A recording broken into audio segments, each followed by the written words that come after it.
السلام على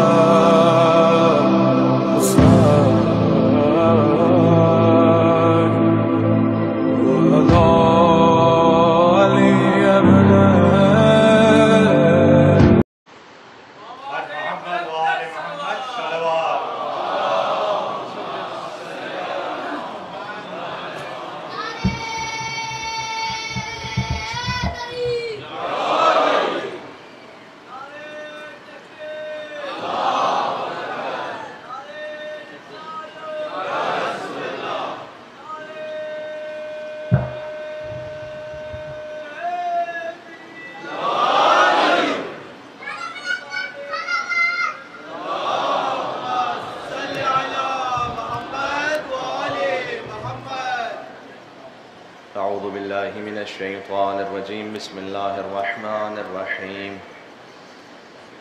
لا حول ولا قوة إلا بالله العلي العظيم حسبنا الله ونعم الوكيل نعم المولى ونعم النصير وبه نستعين وهو خير ناصر ومعين والعاقبة للمتقين والجنة للموحدين والنار للعاصين والصلاة والسلام على أشرف الأنبياء والمرسلين حبيب إله العالمين العبد المرتضى والنبي المجتبى والرسول المصطفى سيدنا ونبينا وشفيع ذنوبنا وطبيب نفوسنا ومولانا بالقاسم محمد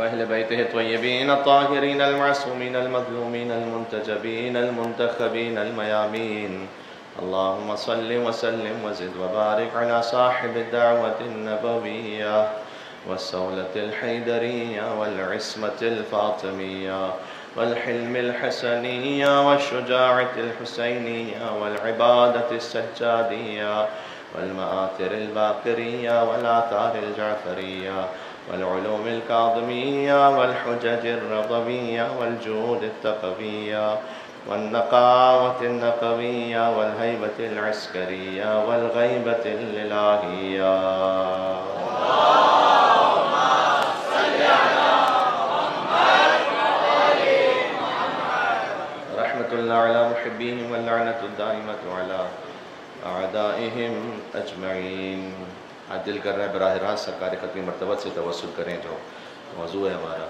اور ان کی شان کو بیان کرنے کے لیے ہم اپنی بساط کے مطابق کوشش کر رہے ہیں چلیں حضور مکرم کی خدمت میں بسم اللہ الرحمن الرحیم اللہم انی اسألک واتوجہ الیک بنبیک نبی الرحمن محمد صلی اللہ علیہ وآلہ یا ابا القاسم یا رسول اللہ یا امام الرحمہ یا سیدنا و مولانا انا توجہنا واستشفعنا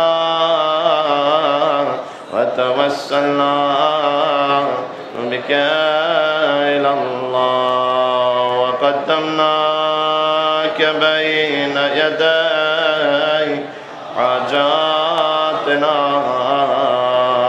يا وجيها سبحان الله اشفع لنا نام رسول اللہ پر یا وجیہا عند اشفع لنا ان کی آخری بارش کی ظہور کے لیے یا وجیہا عند اللہ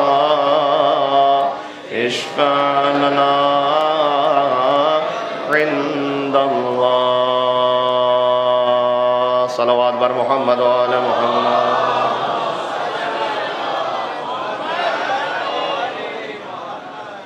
قال اللہ تبارک و تعالی فی القرآن الکریم بسم اللہ الرحمن الرحیم سبحان الذي أسرى بعبده ليلا من المسجد الحرام إلى المسجد الأقصى الذي باركنا حوله لنريه من آياتنا. وقال الله تبارك وتعالى أيضا ومن الناس من يشري نفسه ابتغاء مرضات الله والله رؤوف بالعباد. نعرہ الصلوات.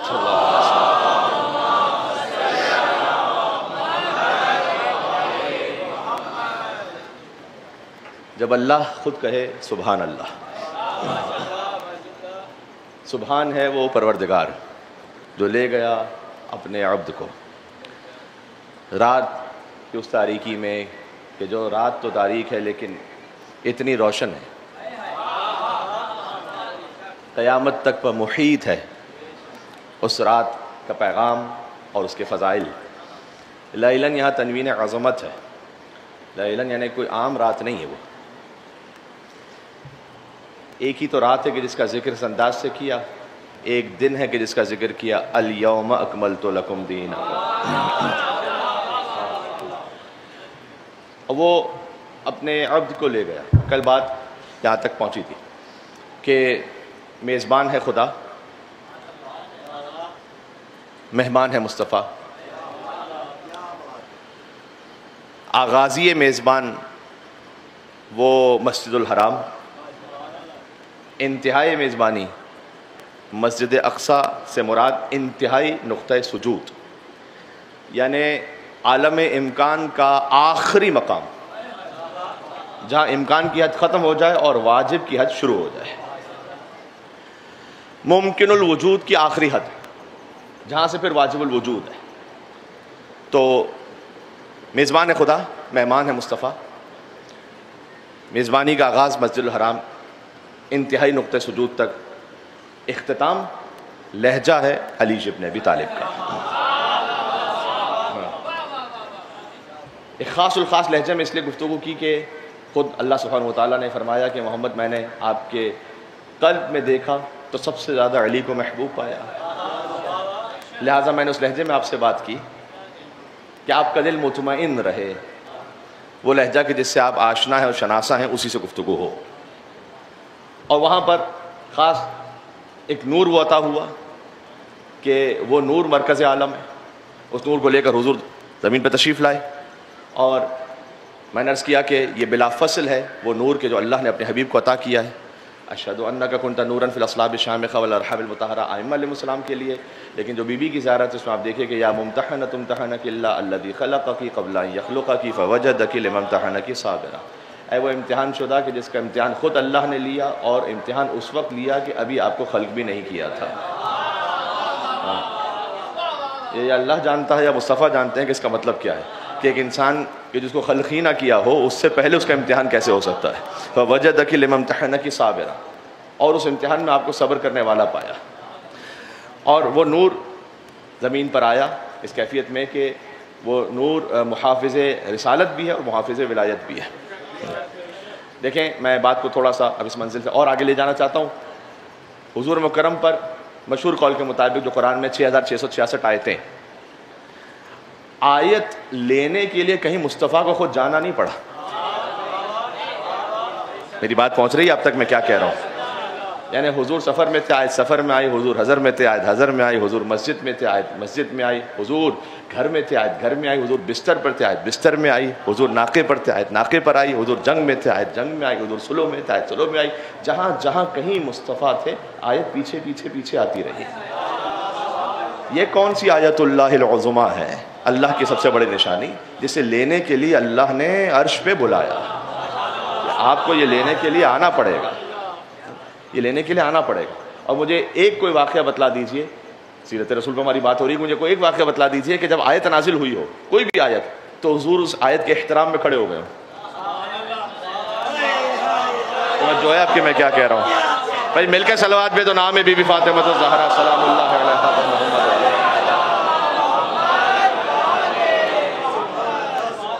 مجھے کوئی ایک آیت ایسی بتلائیے کہ حضور اس آیت کے احترام میں کھڑے ہو گئے ہوں. کبھی بھی ایسا نہیں ہوا. لیکن یہ وہ آیت ہے اللہ کی، سب سے بڑی آیت ہے. امیر المومنین اور حضرت زہرا سلام اللہ علیہما ہم کف ہیں. اور علی کے لیے آیت اللہ العظمی، السلام علیکم، اے اللہ کی سب سے بڑی نشانی آپ پر سلام ہو۔ اس کا اشارہ ایک خود موجود ہے سورہ نجم کی ان آیتوں میں جو کل پڑھ چکا ہوں میں، کہ جو معراج سے متعلق ہیں، کہ والنجم اذا هوى ما ضل صاحبكم وما غوى وما ينطق عن الهوى ان هو الا وحي يوحى علمه شديد القوى ذو مرة فاستوى وهو بالافق الاعلى ثم دنا فتدلى فكان قاب قوسين او ادنى فاوحى الى عبده ما اوحى۔ اس کے بعد آگے فرمایا اس نے اپنے بندے پر ایک وحی کی، بس جو بھی وحی کی، اور آگے فرمایا لقد رأى من آیات ربه الكبرى۔ اے مصطفیٰ آپ نے معراج پر اپنے رب کی سب سے بڑی نشانی کو دیکھا۔ میں مسلمانوں سے کہنا چاہتا ہوں کہ حضور مکرم نے معراج میں رب کو نہیں دیکھا تھا، رب کی سب سے بڑی نشانی کو دیکھا تھا۔ تو اس کا ایک اشارہ وہاں پر بھی ہے کہ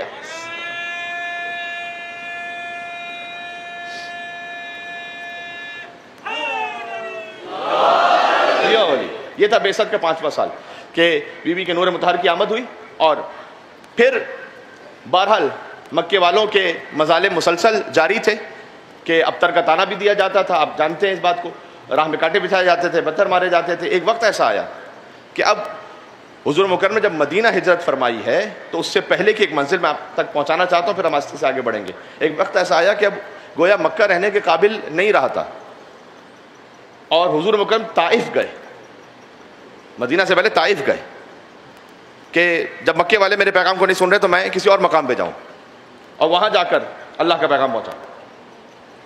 تو جب طائف گئے تو جو طائف کی کیفیت ہے وہ بھی آپ کے سامنے، سر تبا لہو لہان ہو جاتے تھے حضور مکرم۔ ہاں بعض عیسائیوں کے لیے لکھا ہوا ہے کہ انہوں نے حضور کی بات کو سنا وہاں پر۔ ایک عیسائی تھا، حضور نے اس کا نام لیا، اس کو اداس عین سے، حضور نے اس کو پکارا، اس نے کہا آپ میرا نام کیسے جانتے ہیں یہ والا؟ حضور نے کہا ہم یہ بھی جانتے ہیں کہ جب تمہاری ولادت ہو رہی تھی تمہاری ماں شدید ترین تکلیف میں تھی، اس تکلیف میں اس نے تمہیں جنا ہے۔ کہ یہ میرا نام وہ ہے کہ جو میری اور میری والدہ کے علاوہ کسی کو نہیں معلوم، اور میری ماں کی شدت تکلیف میں تھی یہ بھی میری والدہ کے علاوہ اور میرے علاوہ کسی کو نہیں معلوم۔ اور اس وقت حضور کے نام پہ کلمہ پڑتا ہے۔ مثال کے طور پر ایک بالکل سیرت نبی سے سیکھنے والی جو بات بڑی اہم ہے، حضور لہو لہان ایک مقام پہ تشریف فرماتے ہیں، ایک شخص نے بہرحال اپنے غلام سے کہا کہ جاؤ ان سے بات نہیں کرنا، یہ جادوگر ہے، نعوذ باللہ من ذالک، بات نہیں کرنا ورنہ تو جادو کا اثر ہو جائے گا، خالی ایسا کرو پانی دے کر آ جاؤ۔ وہ غلام آیا حضور مکرم کے پاس، پانی پیش کرنے لگا، حضور نے کو سلام کیا۔ سلام میں پہل کرنا، ذرا سنیے گا اس ایک سلام میں پہل کرنے کا اثر کیا ہوتا ہے۔ حضور نے اس کو سلام کیا، وہ تعجب میں پوچھتا ہے کہ میں ایک غلام ہوں اور آپ مجھے اس لائق سمجھتے ہیں کہ آپ مجھے سلام کریں؟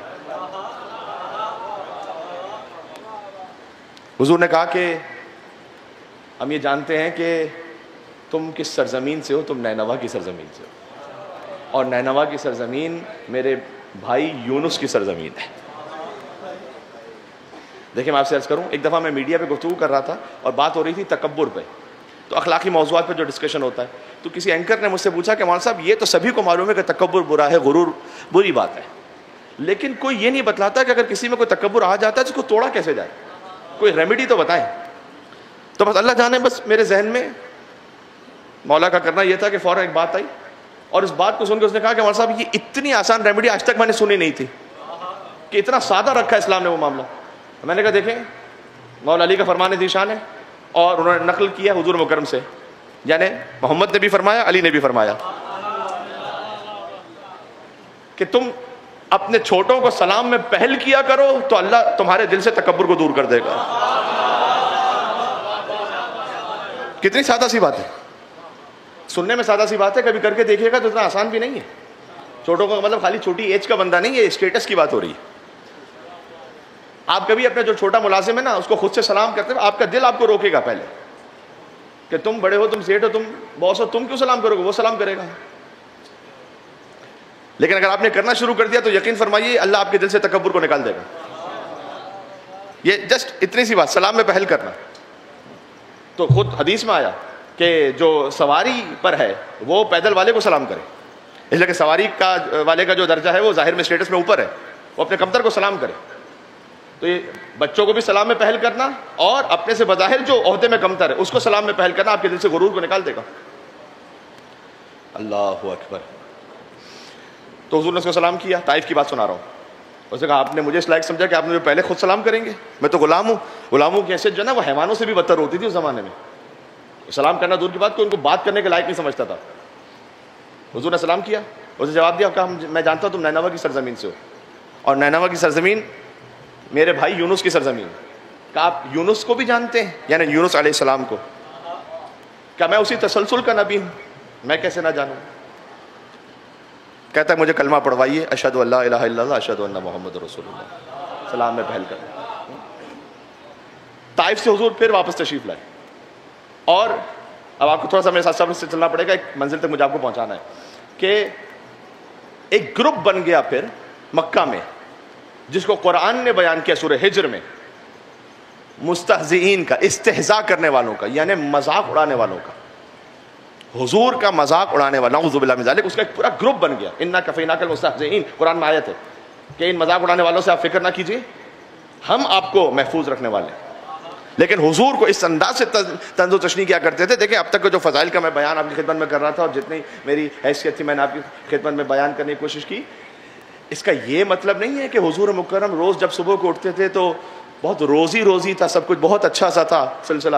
فضائل میں حضور یعنی کو بیان کرنے کی بات ہی نہیں کہ کوئی نبی سمجھ ہی نہیں سکتا، پہنچنا تو دور کی بات ہے. لیکن مصائب کی بھی حضور کی یہی کیفیت تھی. روز جب حضور اٹھتے تھے تو سخت ترین میں کبھی کوئی ٹونٹ کرتا ہے، کبھی کوئی پتھر پھینکتا ہے، کبھی کوئی آواز کستا ہے، کبھی کوئی سیٹی بجاتا ہے. حضور قرآن پڑھنے لگتے ہیں تو پھر وہاں پہ جا کے وہ تالیاں پیٹتے ہیں، تماشے کرتے ہیں. یہ روز کا سلسلہ تھا.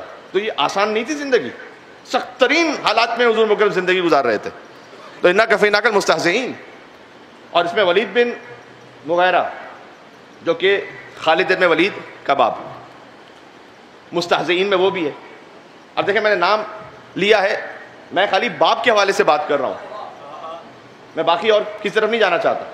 بدقسمتی ہمارے معاشرے کی ہو گئی ہے کہ اگر آپ کسی ایسی شخصیت کا کہ جو کسی ایک مکتبہ فکر کے یہاں محترم ہے، اگر باپ کا بھی ذکر کر دیں تو انہیں برا لگتا ہے، اور وہ خود علی کے باپ کو کچھ بھی کہتے رہیں تو آپ برداشت کرتے رہیں گے.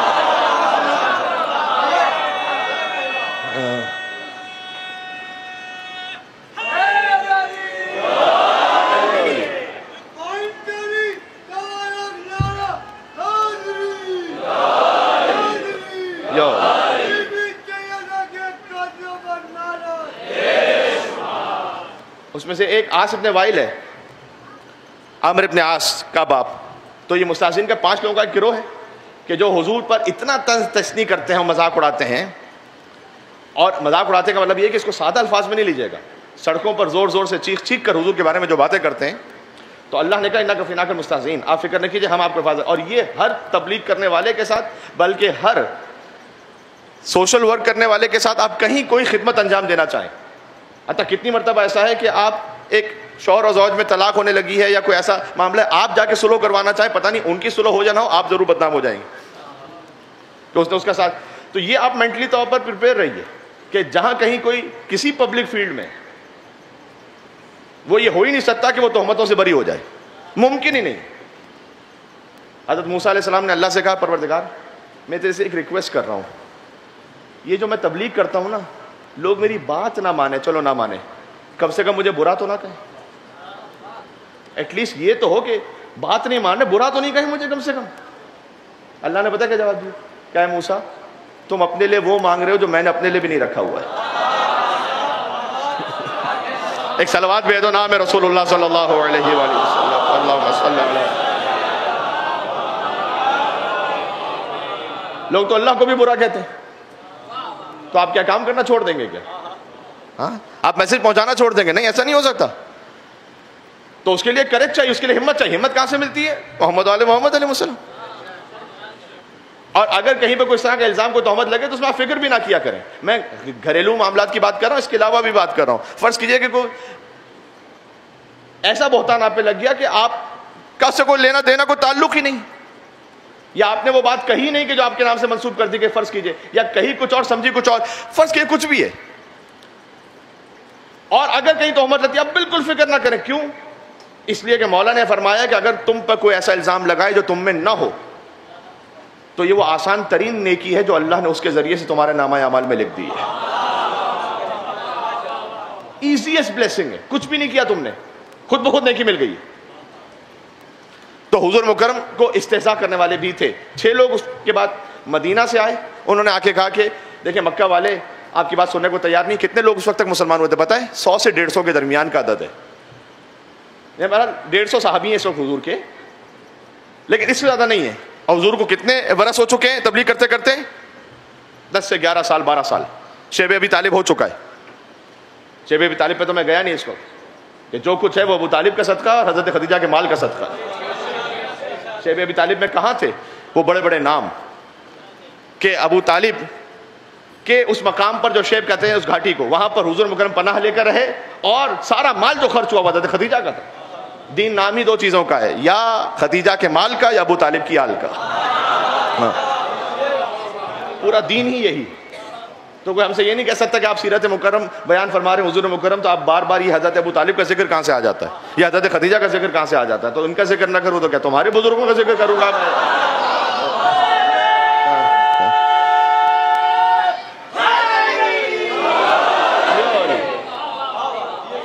اللہ تو اپنے حبیب کا ذکر کرتے ہوئے ذکر کرے, وَالضُّحَىٰ وَاللَّيْلِ إِذَا سَجَىٰ مَا وَدَّعَكَ رَبُّكَ وَمَا قَلَىٰ وَلَلْآخِرَةُ خَيْرٌ لَكَ مِنَ الْأُولَىٰ وَلَسَوْفَ يُعْطِيكَ رَبُّكَ فَتَرْضَىٰ أَلَمْ يَجِدْكَ يَتِيمًا فَآوَىٰ. آپ یتیم تھے تو کیا میں نے نہیں پالا آپ کو؟ پالا تو ابو طالب علیہ السلام نے تھا.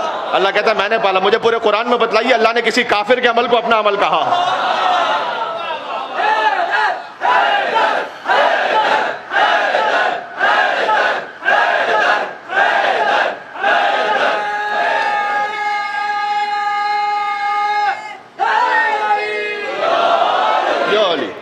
تو حضرت ابو طالب, مجھے ایک نعرہ, یولی یولی یولی.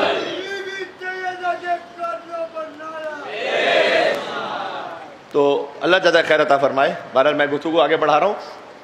تو وہاں حضرت ابو طالب علیہ السلام کی مدد ہے, جہاں حضور کا سوشل بائیکاٹ رہا 3 سال تک. نہ کوئی چیز خریدیں گے, نہ کوئی چیز بیچیں گے, نہ کوئی بات کریں گے. بہرحال اگر میں ہر مرحلے پر ایک مجلس اور 1.5 مجلس پڑھتا رہا تو پھر تو بات ہجرت سے بھی آگے نہیں بڑھ پائے گی, بات یہ رکی رہے گی. تو تھوڑا سا آگے بڑھنا ہے. تو 6 لوگوں کا گروہ آیا کہ یا رسول اللہ, وہ ایمان لا چکے تھے. انہوں نے کہا کہ ہم مدینہ والے ہیں. وہ کیسے ایمان لائے؟ وہ بھی اس طرح سے کہ وہ آئے تھے حج کرنے کے لیے. تو حج کے لیے تو حضور سے پہلے, یعنی اسلام سے پہلے حج ہوتا تھا نا, اور وہ مکہ کا کعبے کا طواف کرتے تھے. تو اس وقت ان سے بھی یہ کہا گیا تھا کہ دیکھو آج تو اس بار تم طواف کرنا ہے, لیکن بڑے خطرے کی بات ہے. اور بات یہ ہے کہ ایک شخص ہے کہ جو نعوذ باللہ بار بار میں یہ کہتا ہوں جادوگر ہے, وہ کچھ باتیں ایسی پڑھتا ہے. تو جب بھی اس کے پاس سے گزرنا طواف کرتے ہوئے تو کانوں میں روئیاں ٹھونس کے رکھنا تاکہ اس کی آواز نہ پہنچنے پائے. اور پھر انہوں نے یہی کام کیا, لیکن دوران طواف یہ سوچا کہ ہم کتنے بڑے بیوقوف ہیں کہ ہم مدینہ سے آئے ہوئے ہیں, اور مدینہ والے ہم سے پوچھیں گے کہ وہاں مکہ کے کیا حالات تھے, تو ہم کہیں گے کہ ایک شخص تھا جس کے بارے میں بات ہو رہی تھی اور ہم نے اس کی بات ہی نہیں سنی, اور ہم نے جو ہے نا اپنے کانوں میں روئیاں ٹھونس کے رکھی ہوئی تھی. یہ کیسے ہو سکتا ہے؟ بس یہاں کان سے روئی نکالی اور حضور سورہ بنی اسرائیل کی آیتیں پڑھ رہے تھے, اور ان آیتوں نے انہیں منقلب کر دیا, اور وہاں پر انہوں نے کلمہ پڑھا. اور پھر جب مدینہ گئے تو پھر 6 لوگوں کا ایک گروہ آیا جس نے آ کر کہا کہ آپ کو اگر مکہ والے اس طرح سے ویلکم نہیں کرتے تو ہم آپ کے لیے آمادہ ہیں, آپ تشریف لائیے. تو حضور مکرم نے کہا 1 سال کے بعد کہ میں آؤں گا کچھ عرصے بعد, کہ جب تم وہاں پر اس راہ کو ہموار کر دو. اور پھر ایک کیفیت یہ آئی کہ ایک منصوبہ بنا جس کا ذکر سورہ انفال میں آیت نمبر 30, 8واں سورہ 30ویں آیت. ایک بات میں درمیان میں اور کہہ دوں, جب طائف سے حضور آئے تھے نا تو مکہ والے بات نہیں سن رہے حضور کی, طائف والے پتھر مار رہے. کوئی کائنات کے سب سے بڑے عقل مند ترین انسان کی بات سننے کو تیار نہیں ہے. اللہ نے حضور کے دل کی تسلی کے لیے 2 سورے نازل کیے. ایک ہے سورہ جن, یہ کم لوگ جانتے سورہ جن کیوں نازل ہوا. اچھا, سورہ نمبر یاد رکھنا اتنا آسان ہے کہ اس کا تعلق ہی کربلا سے, 72واں سورہ,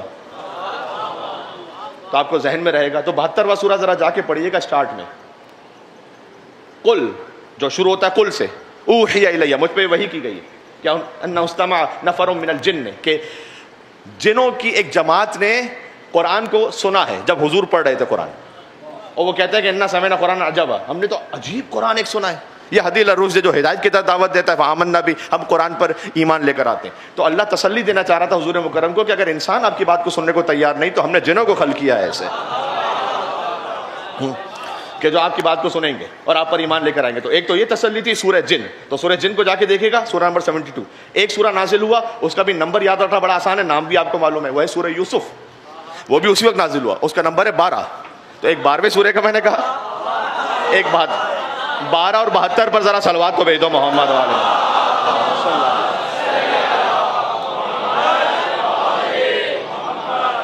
سورہ یوسف اس وقت اللہ نے کیوں نازل کیا کہ اللہ اپنے حبیب سے گویا تسلی دے رہا تھا کہ ہم نے ایک نبی بھیجے تھے یوسف, وہ بھی کنویں میں گئے تھے, وہ بھی زندانوں میں گئے تھے. تو بہرحال افضل کائنات تو حضور مکرم ہے, لیکن کبھی آپ کو تسلی اپنے سے کسی کمتر درجے کے انسان کے بھی مصائب کو دیکھ کے محسوس ہوتی ہے, اور جب اللہ کی آیتیں ہوں اور وحی ہو. دیکھیں حضرت یوسف علیہ السلام, میں اس پہ اتنی بڑی انسپریشن ہے یہ, کیونکہ اللہ نے اپنے حبیب کے دل کی تسلی کے لیے سورہ یوسف نازل کیا. اس لیے میں آپ سے کہہ رہا ہوں یہ بات, کم سے کم 5 موقع آپ کو ایسے ملیں گے حضرت یوسف علیہ السلام کی زندگی میں, میں اس کو ریلیٹ کر رہا ہوں سیرت رسول سے, کہ جہاں گویا حضرت یوسف بظاہر یہ چاہتے ہیں کہ جلدی سے میری دعا قبول ہو جائے اور مجھے اس مصیبت سے جان چھوٹ جائے. اللہ کا منصوبہ یہ ہے کہ نہیں, ابھی آپ رہیں ان مصائب میں, ہم نے آپ کے لیے بہت کچھ بہت عظیم اہتمام کر رکھا ہے, لیکن وہ ملے گا مقام اس وقت کہ جب آپ ان مصائب سے گزر کے وہاں پہنچیں گے. سب سے پہلی بات کیا ہے, بھائیوں نے, سگے بھائیوں نے پھینکا ہے کنویں میں. حضرت یوسف علیہ السلام تڑپ رہے ہیں اور گویا دعا کرے پروردگار کس طرح سے کنویں سے فوراً باہر آ جاؤ. اگر اللہ ان کی دعا فوراً قبول کرتا, کنویں سے فوراً باہر آ جاتے, تو کیا بھائی زندہ چھوڑتے؟ بھائی اسی وقت فوراً مار دیتے. جیسے ہی دیکھتے کہ اچھا یہ بھائی دوبارہ سے کنویں سے باہر آ گیا, تب تو کوئی چارہ ہی نہیں بچا, تب تو مارنا ہی تھا. اللہ چاہتا تھا کہ نہیں آپ کنویں میں رہیں, آپ تھوڑی مصیبت برداشت کریں, لیکن اس کے ذریعے سے ہم آپ کی جان کو بچا لیں. پھر ایک گروہ آیا کہ جس نے حضرت یوسف علیہ السلام کو کنویں سے نکالا, لیکن وہ قبیلہ ایسا تھا کہ وہ قبیلہ جو بنو اسماعیل, وہ جا کے انہیں بازار میں بیچ رہا ہے کہ جہاں غلام بیچے جاتے ہیں. پروردگار میں اس سے بچ جاؤں, یہ مجھے غلاموں کے بازار میں غلام بنا کے بیچ رہے ہیں. لیکن اللہ ہی جانتا ہے کہ آپ جب غلاموں کے بازار میں ساتھ بیچے جائیں گے تبھی آپ عزیز مصر بنیں گے اور مصر تک پہنچیں گے. راستہ یہی ہے. حضرت یوسف علیہ السلام اس کے ذریعے سے وہاں تک پہنچے. مصر کے بادشاہ کے یہاں پر ایک طرح سے خادم بن گئے, ان کے غلام تھے وہ ظاہر میں. پھر ایک الزام لگتا ہے, بادشاہ کی بیوی نہیں لگایا. پروردگار یہ الزام فوراً مجھ سے دور ہو جائے, میری عزت اور آبرو ختم ہو رہی ہے. اگر یہ الزام فوراً سے دور ہو جاتا تو بس ہمیشہ کے لیے غلام بن کر ہی رہتے, کبھی زندان میں نہ جاتے, کہ جس زندان کے ذریعے سے خواب کی تعبیر بتلا کر مصر کی بادشاہت کا راستہ کھلتا تھا. یہ ہے کہ ایک آپ کی پلاننگ ہے, ایک اللہ کی پلاننگ. تسلی رکھیں, توکل رکھیں. پھر جب زندان میں گئے, پروردگار فوراً سے رہائی مل جائے, یہاں سے فوراً سے رہائی مل جاتی تو پھر دوبارہ وہ غلام بن کے رہتے. اس لیے کہ وہ جو خواب کی تعبیر تھی, اس خواب کی تعبیر کو بتلانے ہی کے ذریعے سے تو ان کی حکمت ظاہر ہوئی. اور پھر جب انہوں نے اس ساقی سے یہ کہا کہ جا کر میرے بارے میں بھی سفارش کرنا, اور وہ بھول گیا. ارے خواہش تو یہ کہ فوراً وہ جا کے سفارش کرے. اگر وہ سفارش اسی وقت کرتا اور اس کی سفارش پر چھوڑا جاتا تو بادشاہ کا احسان ہوتا یوسف پر. دعا نہیں قبول ہو رہی ظاہر میں, اللہ نے ایک اہتمام رکھا ہوا ہے. تسلی رکھیں, یہ زندگی کا بہت بڑا میسج اور لیسن ہے. 4 چیزوں کو کبھی نہ چھوڑیں زندگی میں: دعا, ذکر, شکر, توبہ. اس لیے کہ اگر آپ دعا کو چھوڑ دیں گے تو آپ اجابت سے محروم ہو جائیں گے. آپ ذکر کو چھوڑ دیں گے تو اس بات سے محروم ہو جائیں گے کہ اللہ بھی آپ کا ذکر کرے. آپ شکر کو چھوڑ دیں گے تو اللہ کی طرف سے نعمت میں اضافے سے محروم ہو جائیں گے. اور آپ توبہ کو چھوڑ دیں گے تو اللہ کی جانب سے نجات سے محروم ہو جائیں گے. چاروں میں آیتیں بھی آپ کے سامنے پڑھ سکتا ہوں, پھر میں موضوع رہ جائے گا, اس لیے میں آگے بڑھ رہا ہوں. بہرحال تبرکن ایک ایک پوری آیت تو نہ پڑھوں, ایک ایک لفظ پڑھ دوں. ادعونی استجب لکم, سورہ غافر. دعا کرو میں استجابت کروں گا. سورہ ابراہیم, لئن شکرتم لازیدنکم, شکر کرو گے بڑھا دوں گا. سورہ بقرہ, فاذکرونی اذکرکم, میرا ذکر کرو تمہارا ذکر کروں گا. وما کان اللہ یعذبہم وہم یستغفرون, اللہ کبھی بھی عذاب نہیں نازل کرتا جب تک کہ کوئی استغفار کر رہا ہو. تو یہ 4 چیزوں کو بھی نہ چھوڑیں. بہرحال حضرت یوسف کا سورہ نازل ہوا, یعنی سورہ جن اور سورہ یوسف. اور پھر ایک منصوبہ بنا. وہ جو مستہزئین تھے, جو حضور کا تمسخر اڑا رہے تھے, انہوں نے کہا نہیں, اب بات یہ ہے کہ اس سے بات نہیں چلے گی. ایک اور منصوبہ بنائے کہ جس کا ذکر سورہ انفال میں ہے آیت نمبر 30 کہ یہ مکر کرتے ہیں آپ کے ساتھ. اور 3 آپشنز سامنے آئے. پہلا آپشن یہ ہے کہ یثبتو کا کہ ان کو ہاؤس اریسٹ کرو, رسول اللہ کو, یعنی گھر سے نکلنے نہ دو, بند کرو. کوئی باہر سے ملنے کے لیے آئے تو آپ اسے نہیں روک سکتے تھے, وہ مل لے گا, لیکن انہیں باہر نہ نکلنے دو. او یقتلو کا, یا قتل کرو. یہ جو ہاؤس اریسٹ کا منصوبہ تھا بنایا تھا ام جمیل نے دارالندوہ میں, جو قریش کی پارلیمنٹ تھی. ام جمیل کون ہے؟ ابو سفیان کی بہن, ابو لہب کی بیوی. کیا کلر کمبینیشن ہے.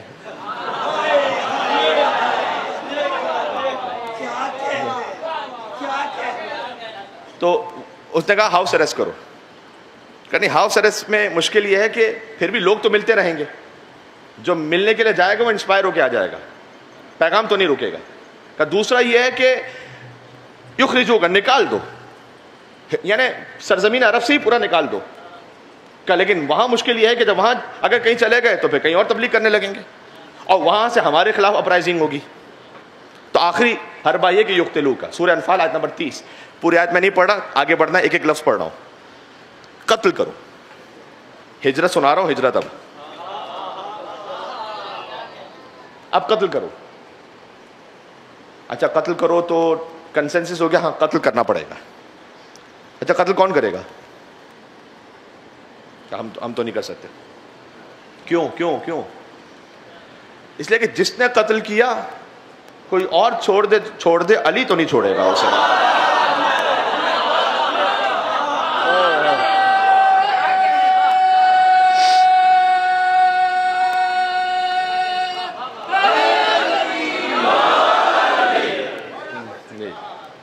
اب قتل کون کرے؟ چند مصرے. حد یہ ہے کہ کوئی حد نہیں جس حد پہ علی تھے. دشمن تھے محمد کے مگر زد پہ علی تھے. کفار بھی کہتے تھے یہ ناکام پلٹ کر, تھا وار محمد پہ مگر رد پہ علی تھے. ہجرت میں تو خود موت نے دیکھا ہے یہ منظر, نیزوں کے تلے بستر سید پہ علی تھے. آخری جملہ کہہ رہا ہوں, کیا بھول گئے رحلت مرسل کا وہ قصہ, کیا بھول گئے رحلت مرسل کا وہ قصہ, جب تم تھے سقیفہ میں تو مرکز پہ علی تھے.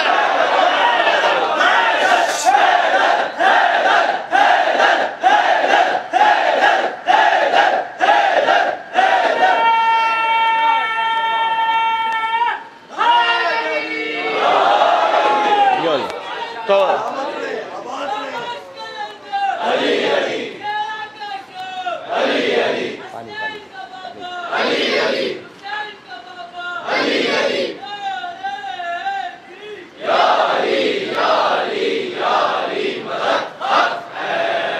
آگے بڑھنا ہے, ترتیب سے مجھے آگے بڑھنا ہے, میرے ساتھ چلیے گا. قتل کون کرے گا؟ کہا نہیں, کوئی بھی نہیں, ہمت کسی میں نہیں. وہ علی کے جب ہم پتھر مارے وہ دیکھ لے تو ہمیں نہیں چھوڑتا. وہ قتل کرنے پہ چھوڑ دے گا کیا؟ یہ تو نہیں ہو سکتا. اب کیا کریں؟ 40 لوگوں کی ایک ٹیم تیار ہوئی. کہتے کوئی ایک نہ مارے. ابھی تک ابھی بھی سمجھے نہیں تھے نا کہ کون ہے علی. کہ 40 مل کر ایک ساتھ سٹیپ کریں گے. 40 لوگوں نے مارا مل کے, کس سے علی نمٹتا رہے گا.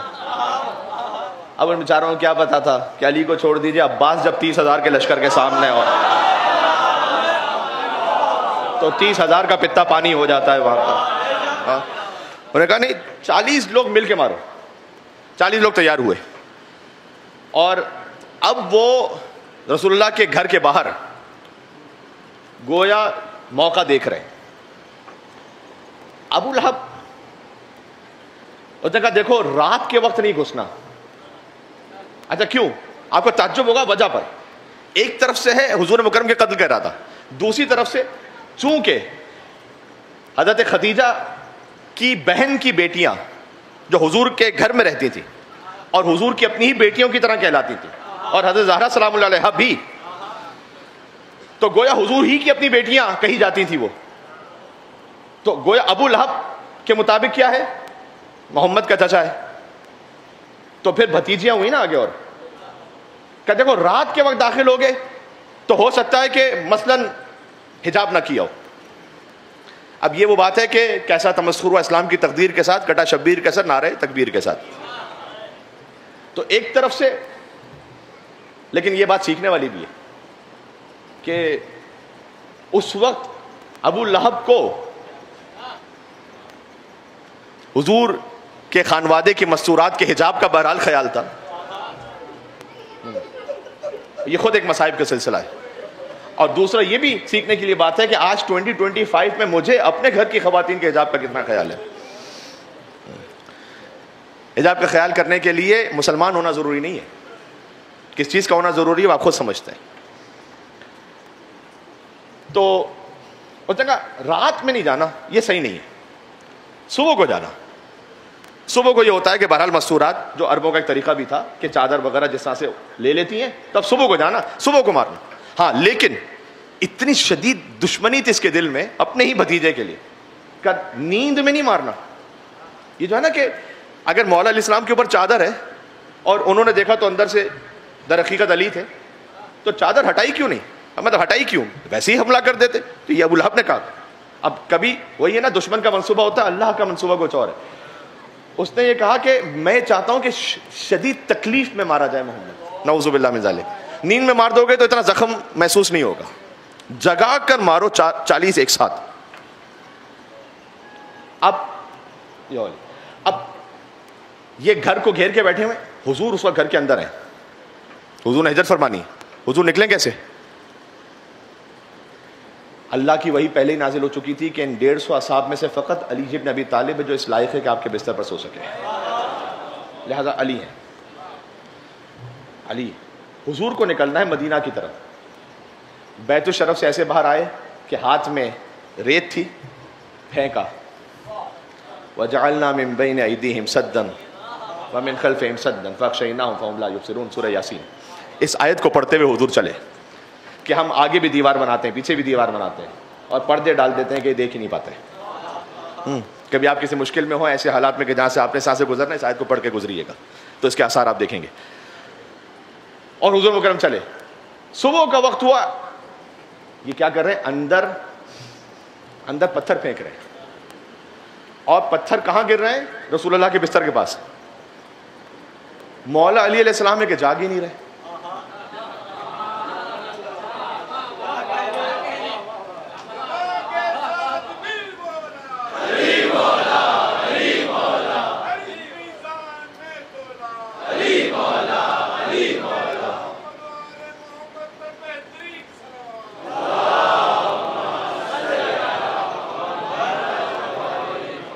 مولا نے فرمایا کہ جیسے نیند آج مجھے نصیب ہوئی ویسے زندگی میں کبھی نصیب ہی نہیں ہوئی. 23 برس کے ہیں علی, 23 برس کے, ذہن میں رکھنا. یہ وہ باہر سے پتھر پھینک رہے ہیں. دیواریں گھر کی بڑی نہیں ہوتی تھیں, چھوٹی ہوتی تھی دیواریں. باہر سے پتھر پھینک رہے ہیں, پتھر اندر جا رہے ہیں, مولا علی جاگ ہی نہیں رہے. جوش ملی آبادی نے کہا ہے, میں سناتا ہوں آپ کو. کہتے ہیں آج آنچ جب آنے لگے حق پر تو بہر زندگی, موت کو بڑھ کر کلیجے سے لگانا چاہیے. بستر احمد شب ہجرت یہ دیتا ہے صدا, اے علی مردوں کو یوں ہی نیند آنا چاہیے.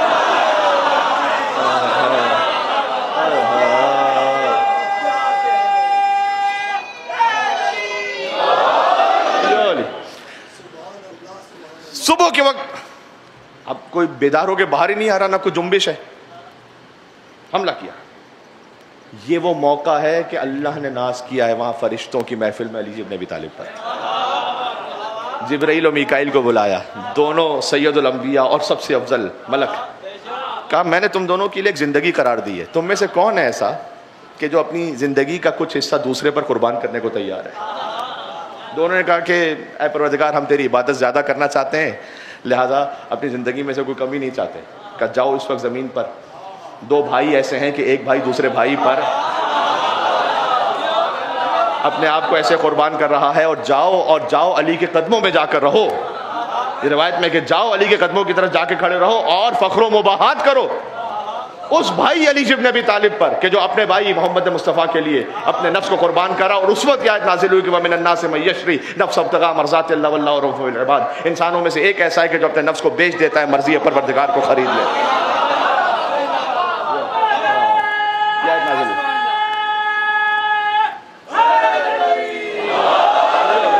کیا آیت نازل ہوئی؟ چادر اٹھائی، ہاں علی کہ محمد کا ہے کہ اللہ جانتا ہے، اللہ جانتا ہے. اچھا دیکھیں میں اس منزل پر آ گیا، تھوڑی سی حساس منزل ہے، لہٰذا میں بالکل اشارہ بھی نہیں کروں گا، ایک سوال کروں گا. آپ تک پہنچ گیا سوال تو پہنچ گیا، نہیں پہنچا تو کوئی بات نہیں، ہر ایک بات ہر ایک تک پہنچتی بھی نہیں ہے. یہاں تو علی ہیں، وہاں حضور ہیں، اور حضور ایک مقام پر ہے، پہنچے ایک جگہ پر. فرض کیجئے کہ آپ یہاں موجود ہیں اور آپ کو باہر خطرہ ہے، اور محمد صلی اللہ علیہ وآلہ وسلم آپ کے ساتھ بیٹھے ہوئے ہیں یہاں پر، آپ کو ڈر لگے گا؟ میں پھر سے سوال دہرا رہا ہوں. آپ ایک جگہ پر بند ہیں، باہر سے کوئی خطرہ ہے، رسول اللہ ساتھ بیٹھے ہوئے ہیں، آپ کو ڈر لگے گا؟ اگر رسول اللہ پر ایمان ہوگا تو کوئی ڈر نہیں لگے.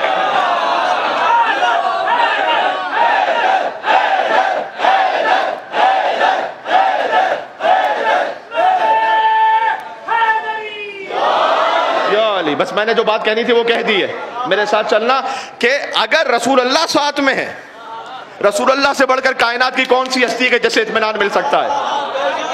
میں ایک جملہ کہہ رہا ہوں، وہاں پر علی بستر رسالت پر سوتے ہوئے بھی مطمئن ہے، ایسی نیند کے جیسے کبھی بھی نصیب نہیں ہوئی.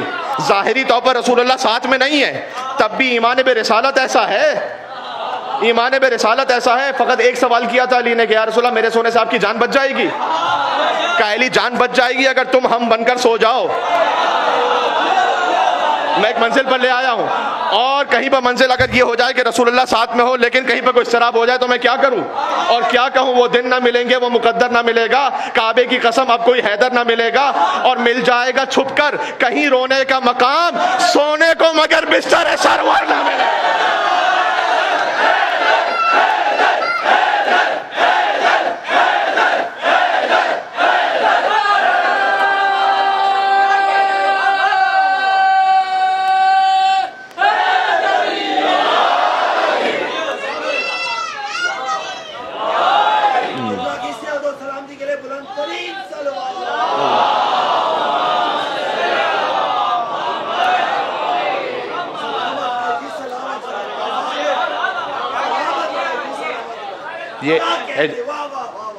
یہ ہجرت سمجھ میں آ رہی ہے میرے بھائی؟ تب اللہ نے فخر و مباحت کیا اور کہا کہ انسانوں میں سے ایک ایسا ہے کہ جو اپنے نفس کو بیچ دیتا ہے، مرضی خدا کو خرید لیتا ہے. اب اللہ کی ساری مرضی علی ابن ابی طالب کے پاس ہے. جیسے اپنے نام کے آگے یہ لکھوانا ہے کہ اللہ ان سے راضی ہو، مرضیاں ہیں علی ابن ابی طالب کے پاس اور علی کی زوجہ فاطمہ الزہرا کے پاس. اللہ راضی ہے اس سے جس سے رسول راضی ہیں، اور رسول اس سے راضی ہیں جس سے فاطمہ راضی ہے. یہاں سے یہ حضور مکرم کی ہجرت شروع ہوئی. حضور کی ہجرت علی کے بغیر شروع ہوئی چونکہ علی بستر رسالت پر تھے، ختم علی کے بغیر نہیں ہوئی. حضور نے 15 دن تک انتظار کیا ایک مقام پر، چونکہ امانتیں علی کو دے کر گئے تھے نا، امانتیں علی کو دے کر گئے تھے. یعنی وہ رسول کے جو وقتی طور پر مکہ چھوڑ کر جا رہے ہیں وہ تو اپنی امانت علی کو دے کے جائیں، جو ہمیشہ کے لیے دنیا چھوڑ کر جا رہے ہوں تو علی کو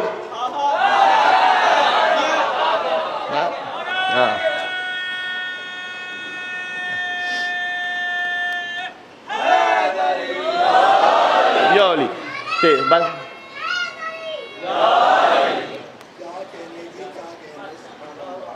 اتنے چھوٹے بچے نے نعرہ لگایا،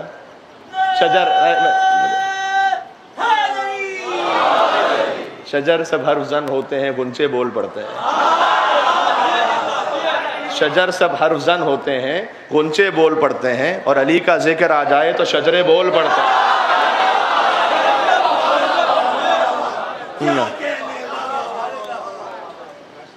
حضور مکرم نے انتظار کیا کہ علی امانتیں دے کر آئیں تاکہ رسول جب مدینہ میں داخل ہوں تو علی کے ساتھ داخل ہوں، اور مدینہ والے جب پہلی مرتبہ رسول اللہ کو دیکھیں تو علی ابن ابی طالب کے ساتھ دیکھیں،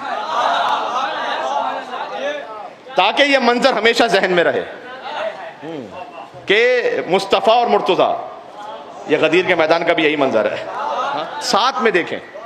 اور پھر حضور مکرم نے مواخات کا اعلان فرمایا کہ جو بعد میں بھی مہاجرین آئے، جو ہجرت کر کے آئے تھے اور کچھ انصار وہاں پر تھے، تو بھائی بنایا۔ مجھے یقین ہے آپ اگر مولا علی کے علاوہ رسول اللہ نے کسی اور کو اپنا بھائی بنایا ہوتا نا، تو اتنا اس کو ریپیٹ کیا جاتا کہ بچے بچے کو یاد ہوتا۔ کیا یہ ظلم نہیں ہے علی بن ابی طالب پر کہ آپ ایک عام مسلمان بچے سے پوچھیں کہ کس کو اپنا بھائی بنایا تھا؟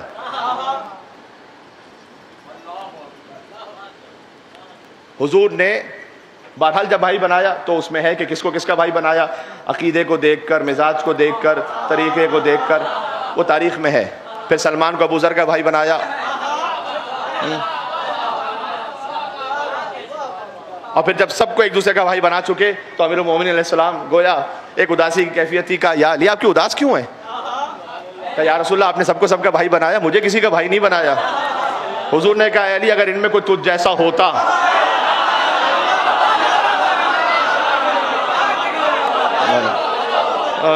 مل کے صلوات بھیجو، نام رسول اللہ، نام علی مرتضی صلی اللہ علیہ وسلم۔ اگر ان میں کوئی تجھ جیسا ہوتا تو میں بھائی بنا دیتا۔ انت اخی فی الدنیا والآخرہ، اے علی آپ دنیا میں بھی میرے بھائی ہیں اور آخرت میں بھی میرے بھائی۔ جی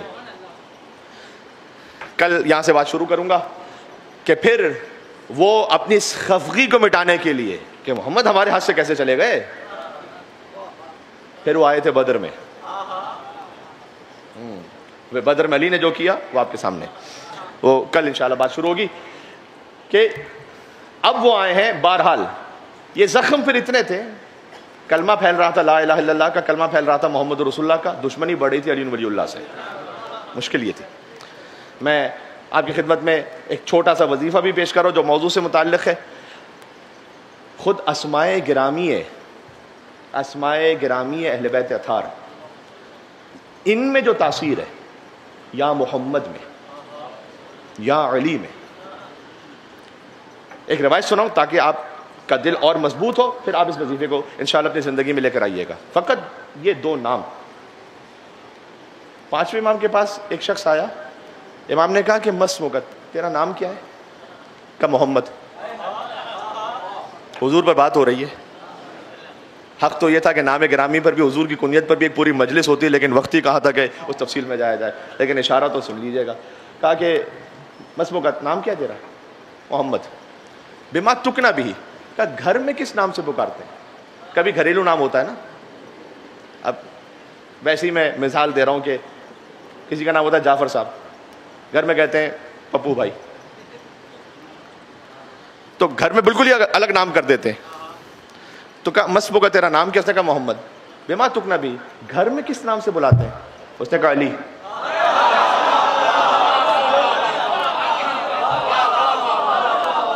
موضوع سے مربوط نہ ہوتا تو میں نہ پڑھتا آپ کی خدمت میں۔ نام کیا ہے؟ محمد۔ گھر میں کس نام سے پکارتے ہیں؟ علی۔ عجب جملہ کہا امام نے، کہا لقد احتذرت من الشیطان احتذارا، تیرا نام جب محمد ہے، گھر میں تجھے علی سے پکارتے ہیں، تو نے تو شیطان سے بچنے کا پورا بندوبست کر کے رکھا ہوا ہے نام علی کے ذریعے سے۔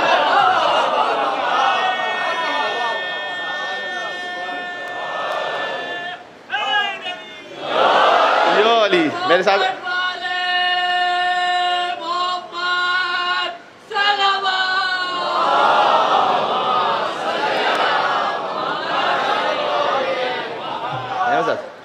صرف اس نام کی تاثیر یہ ہے، چونکہ تیرا نام محمد ہے، پکارتے علی سے، تو نے شیطان سے بچنے کا پورا بندوبست کیا ہوا ہے۔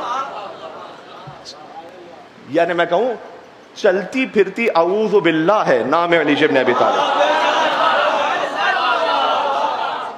اعوذ باللہ من الشیطان الرجیم، میں پروردگار پناہ مانگتا ہوں شیطان الرجیم کے شر سے۔ یہ نام محمد اور نام علی، اسی لیے تو شیطان کبھی لیتا نہیں ہے، دور بھاگ جاتا ہے۔ اسی لیے تو شیطان کو یا محمد یا علی کہنے سے تکلیف ہوتی ہے، اور مجھے پورا یقین ہے کہ یہاں تو کوئی ایسا شیطان موجود نہیں ہے۔ میں کہنا چاہ رہا ہوں جملہ، مجھے پورا یقین ہے کہ اس بھیڑ میں کوئی ایسا نہیں ہے۔ مشکلیں ہوتی ہیں آسان علی کہنے سے، اور ختم کر لیتا ہوں قرآن علی کہنے سے۔ ختم کر لیتا ہوں قرآن علی کہنے سے، اور آدمی بنتا ہے انسان اور بھیڑ میں ہوتی ہے پہچان علی کہنے سے۔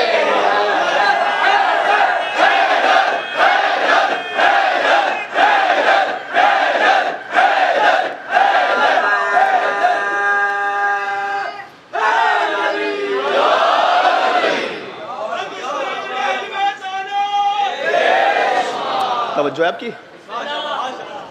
یہ نام محمد اور نام علی کی تاثیر دیکھ رہے ہیں؟ لہذا دعائے فرج میں ہم کہتے ہیں الہی عظم البلا وبرح الخفا وانکشف الغطا وانقطع الرجا وضاقت الارض ومنعت السماء وانت المستعان والیک المشتکا۔ پھر جب آگے بڑھتے ہیں کلم ہل بصر او هو اقرب یا محمد یا علی۔ آپ یہ پوری دعا نہ بھی پڑھ سکیں، میں آپ سے ایک وظیفہ عرض کر رہا ہوں، صرف تسبیح نکالیے گا، یا محمد یا علی یا محمد، اور پھر آپ اپنی حاجت کو طلب کریں اللہ سبحانہ وتعالی سے۔ شیطان کے شر کو دور کرنے کے لیے کسی لمبی دعا کی ضرورت نہیں، آپ اور ہمارا دل خالص و نیت صاف ہو، زبان پر یا محمد یا علی ہو، بس۔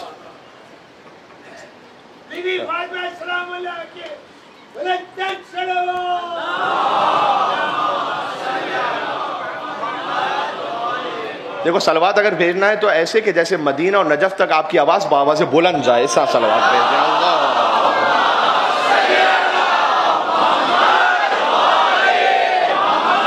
اللہ عجل فرجہ بغضاً لأبیک، اے حسین تجھے مار رہے ہیں تیرے باپ کی دشمنی میں، محمد علی سے تو دشمنی تھی، اشہد ان محمد رسول اللہ سے تو دشمنی تھی، نام علی سے تو دشمنی تھی۔ کل سے حسین کے اہل بیت کا ذکر ہے، کل سے حسین کے بھانجوں کا ذکر ہوگا، اون و محمد جیسے پیارے سے دلاروں کا ذکر ہوگا۔ آج آخری دن رہ گیا اصحاب حسین کے لیے کہ میں مصائب کو پڑھ سکوں۔ مصیبت میں سے تو ہر ایک ایسا ہے کہ آپ جتنا بیان کر لیجئے تو کبھی ختم ہونے کا سلسلہ نہیں ہے۔ ایک وہاب قلبی بھی ہیں، 17 دن پہلے امام حسین علیہ السلام کے ساتھ ملحق ہونے والے، چند ہی دنوں پہلے تو شادی ہوئی تھی۔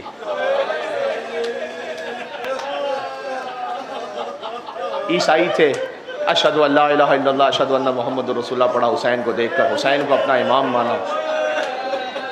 وہب قلبی کی زوجہ آتی ہیں، آ کے کہتی ہے جب وہب جانے لگے نا امام حسین کے پاس آ کے، کہا فرزند رسول میری ایک درخواست ہے، درخواست یہ ہے کہ جب سب شہید ہو جائیں گے مرد تو مجھے ڈر ہے کہ یہ ظالم آئیں گے خیموں کو جلائیں گے، یہ ہمارا پردہ محفوظ نہیں رہے گا، تو مجھے اجازت دیں کہ میں بی بی زینب کے خیمے میں چلی جاؤں،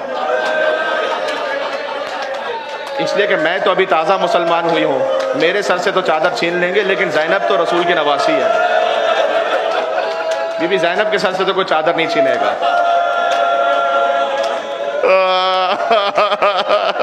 یہی رونے کے لیے کافی ہے عزیز۔ میرے پاس وقت بھی کم ہے، میں اشارہ کرتا چلا جاؤں گا۔ جی امام حسین علیہ السلام کیا فرمائیں کہ ایک وقت آئے گا کہ جب شام غریبہ بیویاں ایک خیمے سے دوسرے خیمے، دوسرے خیمے سے تیسرے خیمے جائیں گی، بی بی زینب کی چادر بی بی ام کلثوم سلام اللہ علیہا کی چادر چھین لی جائے گی۔ کیا کچھ نہ مصائب میں بیان کیا جائے۔ ایک زہیر قین ہے کہ جو ساتھ میں شامل ہوئے تھے، وہ بھی راہ میں شامل ہوئے تھے امام حسین علیہ السلام کے، اپنی زوجہ کو پھر بھیج دیا انہوں نے کوفہ امام حسین علیہ السلام کے ساتھ۔ خاص الخاص امام نے انہیں اپنے ایک لشکر کے ایک حصے کا سردار متعین فرمایا تھا۔ زہیر قین کی جب شہادت ہو گئی تو زہیر کی زوجہ کو اطلاع ملی کوفہ میں کہ مار دیا گیا سب کو، تو غلام کو، زہیر کا غلام تھا اور ان کی زوجہ کا بھی غلام تھا، کفن دیا اور کہا کہ جلدی سے پہنچ کربلا، دیکھ حسین تو نواز رسول ہے، کسی نہ کسی نے حسین کو تو کفن دے دیا ہوگا، زہیر کا لاشا بے گورو کفن ہوگا، وہاں جا کر کفن دینا۔ غلام جلدی سے گیا، جلدی سے واپس آیا، شاید صبح کو گیا تھا، شام میں واپس پلٹا، ہاتھ میں کفن تھا۔ زوجہ زہیر نے کہا تو کفن دیے بغیر واپس آ گیا، تجھے آزاد نہیں کروں گی میں؟ کہا بیوی میں شرمندہ ہوں، میں وہاں پہنچا تو ایک نہیں 72 لاشیں بے گورو کفن، میں کس کو کفن دیتا کس کو کفن نہ دیتا، بیوی مجھے سمجھ نہیں آیا۔ ہائے ہائے ہائے، کہا پھر حسین کو کیوں نہ کفن دیا ہے؟ جملہ سننا اور یا حسین کہہ کے رونا. کہا اگر تو زہیر کو نہ کفن دے سکا حسین کو تو کفن دے کر آ جاتا. کبھی بھی میں کیا کروں، میں لاشوں کو پہچان نہ سکا نہیں. کبھی بھی لاش پر سر موجود نہیں تھے، حسین کا سر نو کے نیزہ پہ بلند تھا.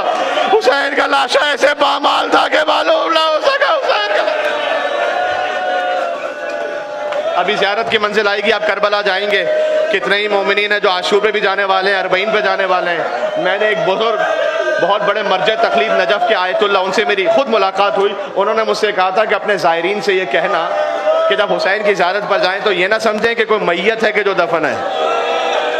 کہنا میت کے ٹکڑے ہیں الگ الگ الگ الگ. آئے میرا بیمار ہے سید سجاد، جس نے جب حسین کو دفن کیا تو اپنی انگشت شہادت سے لکھا تھا ھذا قبر حسین ابن علی الذی قتلوہ عطشانا. یہ اس حسین کی قبر ہے جسے 2 نہروں کے درمیان پیاسا مارا گیا.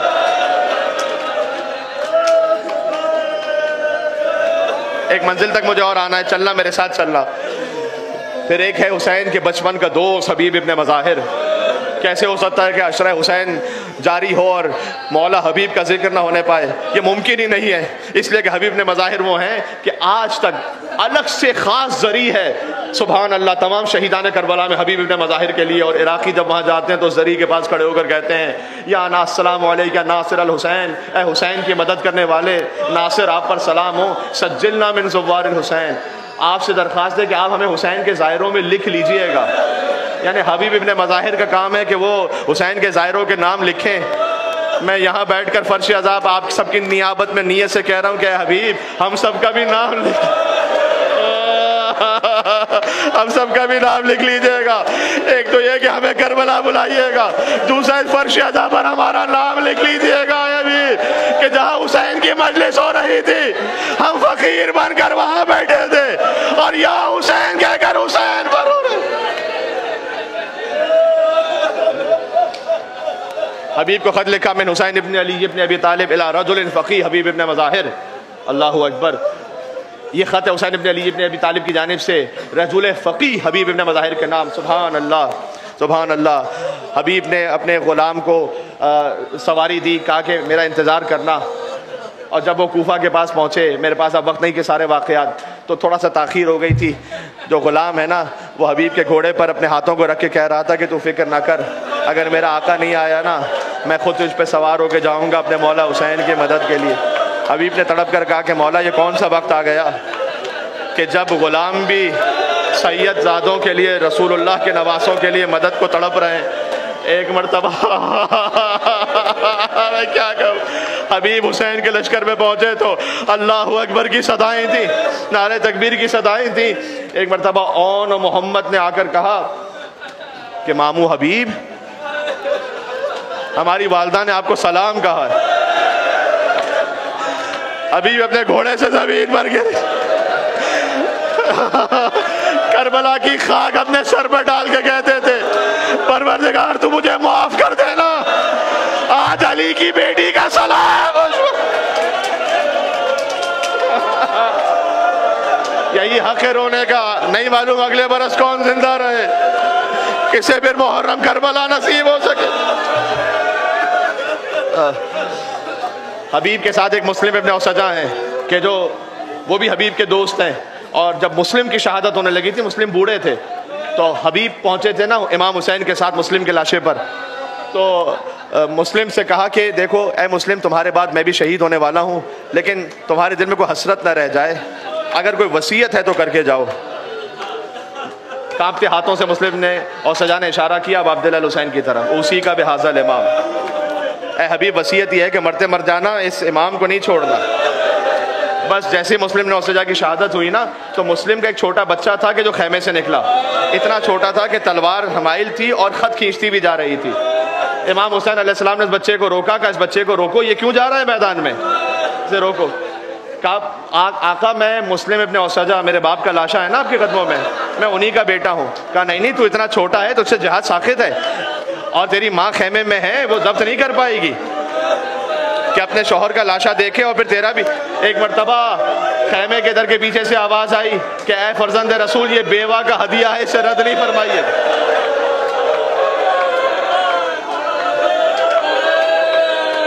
بس جتنا مجھ سے ہو سکتا تھا. پھر حسین کے ایک صحابی جن کا نام جون ہے، جون وہ ہیں کہ جن کا بظاہر چہرہ سیاہ ہے، ابو ذر کے غلام تھے، پھر حسین کے پاس رہے تھے. کہ مولا مجھے اب مرنے کی اجازت دیں. حسین نے کہا کہ ہم غلاموں کو مشکل وقت کے لیے نہیں رکھا کرتے، جاؤ آزاد کیا ہم نے. ہائے ہائے ہائے، میں آخری منزل پر آ گیا، جاؤ ہم نے آزاد کیا. ایک مرتبہ کہتے ہیں کہ نہیں مولا، کیا میرا خون اس قابل نہیں ہے کہ آپ کے پاک خون کے ساتھ مل سکے؟ کہ جون میرے نانا نے تفریق ختم کر دی تھی، جاؤ ہم نے تمہیں مقتل میں بھیجا. جون چلے، جب زمین کربلا پر گرے تو حسین پہنچے. اللہ اکبر، جون کا سر اپنی گود میں رکھا، جون نے سر زمین پر رکھ دیا. کہے جون میں تیرا سر گود میں رکھنا چاہتا ہوں تو زمین پر کیوں رکھ رہا ہے؟ کہ مولا یہ فرزند زہرا کی گود ہے مولا، میں اس قابل نہیں ہوں کہ میرا سر آپ کی گود میں آ سکے. حسین نے عجب کام کیا، حسین جھکے اور جھکے اور حسین نے اپنا رخسار جون کے رخسار پر رکھا اور کہا اللہم بیض وجہہ، پروردگار تو جون کے چہرے کو نورانی بنا دے، پروردگار تو اس کی بو کو خوشبو میں تبدیل کر دے. ایک مرتبہ جون نے تڑپ کر کہا اے حبیب، اے مسلم، آج میں تم سے زیادہ افضل ہو گیا. ارے فرزند زہرا کا رخسار میرے رخسار پر آ گئے.